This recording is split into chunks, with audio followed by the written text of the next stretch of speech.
এতদিন যারা মানুষকে বাড়ির থেকে বেরোতে দিত না, আজকে তারা বাড়ির থেকে বেরোতে পারছে না। আজকে মানুষ বাড়ির বাইরে বেরিয়ে পড়েছে। মানুষ জনপ্লাবনের মতো ভোটের লাইনে দাঁড়িয়ে আছে।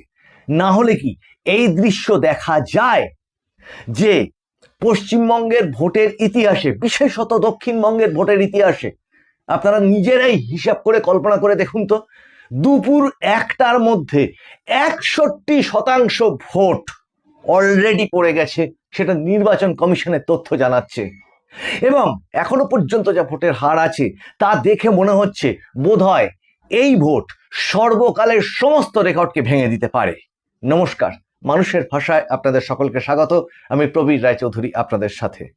ওই বাংলায় একটা কথা আছে না, যে স্বভাব যায় না মরলে আর ইজ্জত যায় না ধুলে। তার সাথে আর একটা কথা আছে যে মানে যে দোকান কাটা সে রাস্তার মাঝখান থেকে হাঁটে, তার কোনো লাজ লজ্জা বলে আর কিছু অবশিষ্ট থাকে না। এখন খেয়াল করে দেখবেন যে একটি বিশেষ নির্লজ্জ সংবাদ মাধ্যম বলা যায় বা চ্যানেল বলা যায়, যে কোনো একজন মানে চতুর্দিকে যে পরিমাণ অরাজকতা, যে পরিমাণ কি বলবো অত্যাচার মানুষের মধ্যে হচ্ছে, মানে যেখানে আর্যিকর কাণ্ড হয়ে গেছে, তার থেকে ভয়াবহ নারকীয় কাণ্ড খুব কম আছে পৃথিবীর ইতিহাসে। কামদুনি, হাঁসখালি, মোথাবাড়ি, এই সমস্ত কাণ্ডের কারিগর যিনি, ওই নির্লজ্জ সংবাদ মাধ্যমের যিনি কারিগর এই মুহূর্তের, যদিও তার শতাব্দী প্রাচীন ইতিহাস আছে, সে সমস্ত জলাঞ্জলি গেছে, সে গিয়ে তার উঠোনে গিয়ে ভিক্ষা চাওয়ার মতো করে সাক্ষাৎকার নিতে গেছিল। এখন সে প্রসঙ্গ থাক, কাউকে ব্যক্তি আক্রমণ করা আমার উদ্দেশ্য নয়, আমাদের চ্যানেলের সেটা নীতিও না।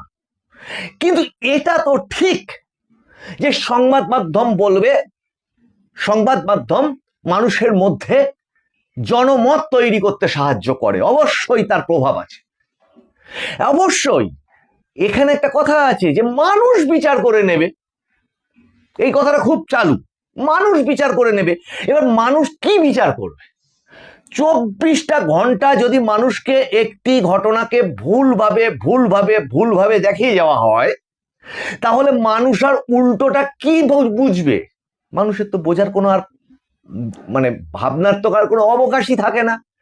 যেখানে এই সংবাদ মাধ্যমটি বা এরকম আরো দু একটি আছে, যারা ওই নির্ভয়ার মতো ভয়ঙ্কর ঘটনা হয়েছিল, যা এই অভয়াকাণ্ডের মতনই দিল্লিতে, আশা করি আপনাদের মনে আছে, যার রিপোর্টিং নিয়মিত লিখতাম বলে জানি কি ঘটেছিল তার টোটাল হিয়ারিংটাতে।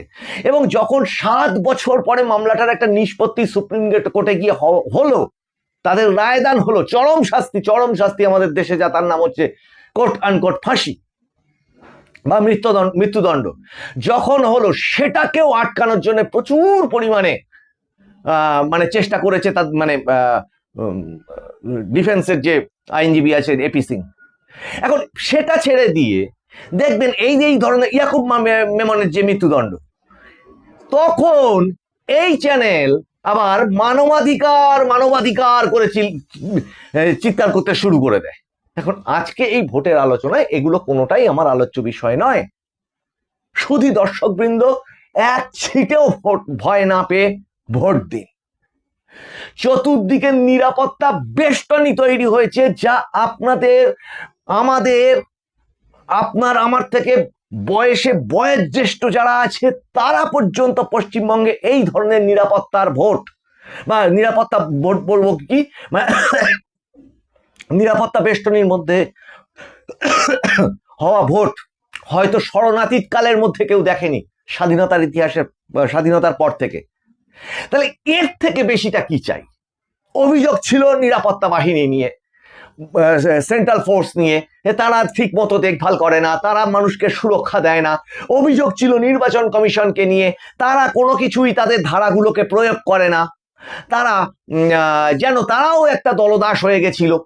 এই অভিযোগগুলো ছিল, তাহলে সেই অবস্থাটার যদি পরিবর্তন হতে পারে, তাহলে এই অবস্থাটা যত পরিবর্তন হওয়ার প্রয়োজন, এই অপশাসনের তো প্রয়োজন পরিবর্তন হওয়ার।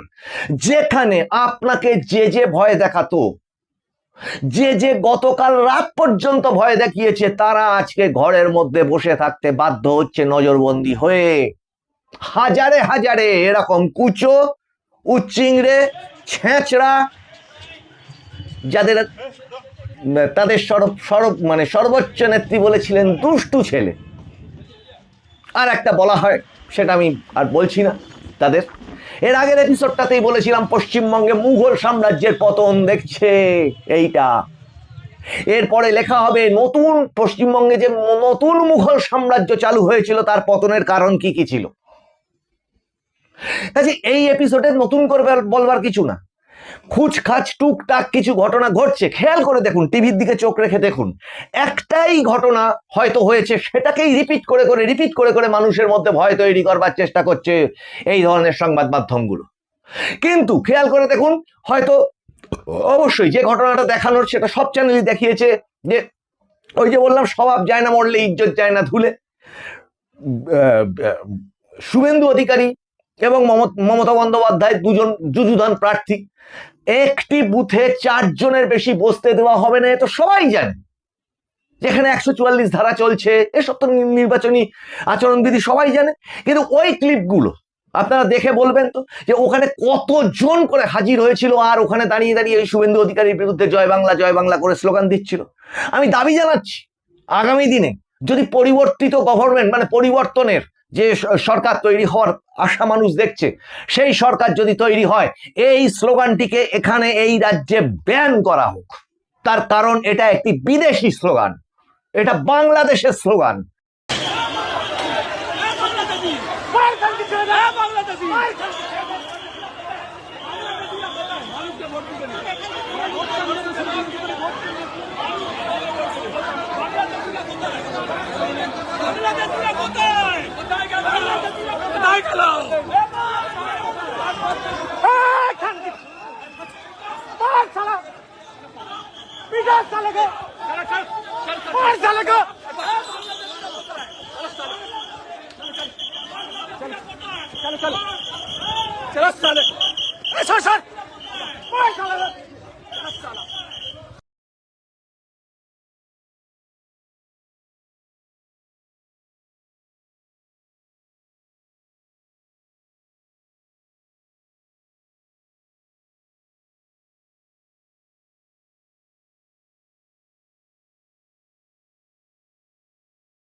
তাহলে বাংলাদেশের স্লোগান এখানে চলতে পারে না।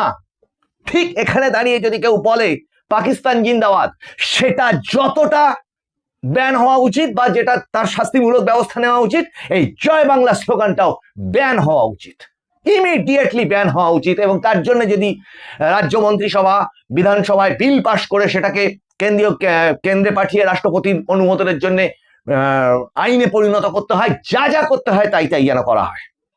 এবং আজকে এই যে ছ্যাঁচড়ামিটা করছে, খেয়াল করে দেখবেন, টুকটাক কোথাও ওই সেই চেষ্টা করেছিল ফলতাতে ইভিএম এর ওপরে স্টিকার লাগিয়ে দেওয়া, পারেনি, মানুষ রুখে দাঁড়িয়েছে। কটা? 1-2 বুথে, হয়তো সেখানেও রিপল হয়ে যাবে। কোথায়? হয়তো হুগলির কোনো একটা বুথে, হয়তো হাওড়ার কোনো একটি বুথে, উত্তর 24 পরগনা, দক্ষিণ 24 পরগনা, এরকম খুচখাচ টুকটাক ছ্যাঁচড়ামি চলছে। কিন্তু মুশকিল হয়েছে কি জানেন? সেই ছ্যাঁচড়ামি বুথের ভেতর পর্যন্ত করা যাচ্ছে না।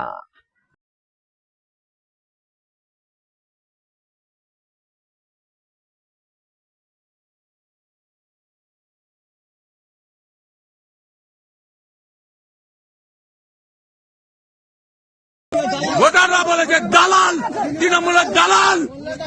সালাম স্যার, ওর এমপ্লয়মেন্ট নাম্বার কোথায়? Where is employment number? Employment number দেখান। আপনি প্রার্থী দেখতে চাইছে, এমপ্লয়মেন্ট নাম্বার দেখান, এমপ্লয়মেন্ট নাম্বার দেখান আপনি।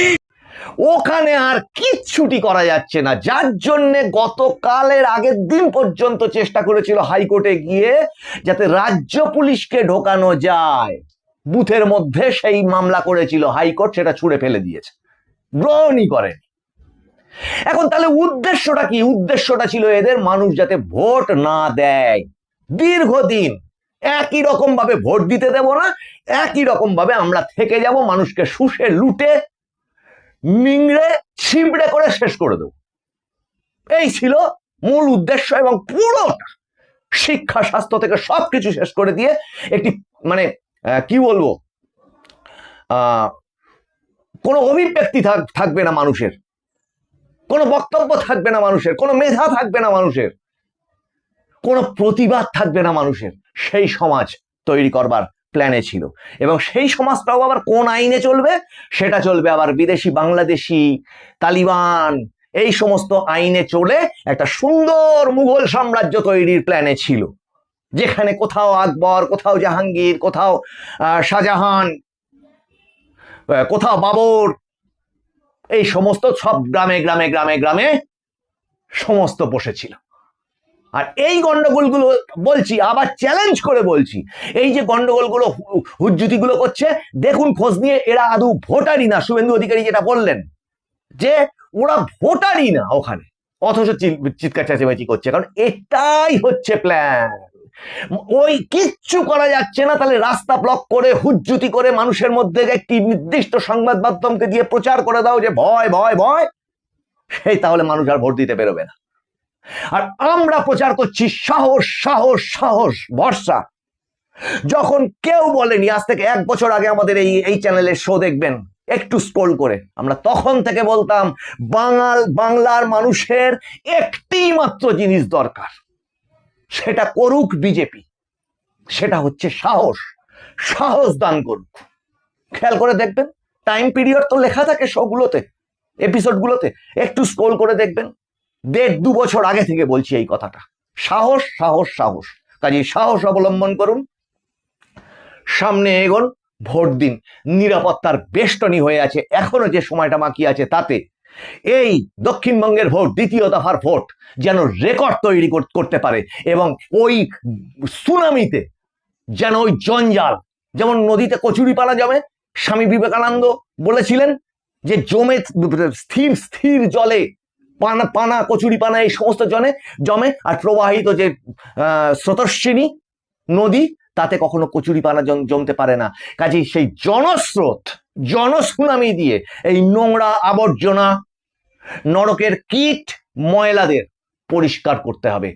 আরো খানিকক্ষণ সময় পড়ে আছে, সেই সময় কিন্তু মানুষকে দেখিয়ে দিতে হবে, না হলে আগামী দিনে কিন্তু এটা যদি না পারা যায়, পরে আফসোস করে কিন্তু কোনো কিচ্ছু হবে না।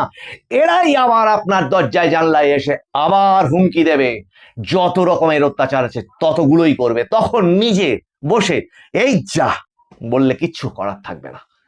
কাজেই সুধী দর্শকবৃন্দ, সিদ্ধান্ত আপনাদের হাতে, আপনারা নজর রাখুন। মানুষের ভাষার পর্দায় মানুষের ভাষা সবার মনের কথা বলে। আপনারা একটু সাবস্ক্রাইবটা করুন। অনেকেই দেখছেন এপিসোডগুলো, সাবস্ক্রাইবটা না করে অনেক সময় চলে যান। অনুরোধ থাকলো সাবস্ক্রাইব করার, আর আপনার হাত ভরে লিখুন, হাত খুলে লিখুন, মন খুলে লিখুন, এবং একটু শেয়ার করুন, যাতে অনেক মানুষ আপনার কথাটা শুনতে পায়, বুঝতে পারে, লেখাটা পড়ে তাদেরও আত্মজাগরণ ঘটে। নোটিফিকেশন অন রাখুন, যাতে ঠিক ঠিক কখন কখন এপিসোডগুলো পাবলিশ হয় সেটা আপনারা জানতে পারেন। আপনাদের সঙ্গে আবার দেখা হচ্ছে সামনের এপিসোডে। নমস্কার।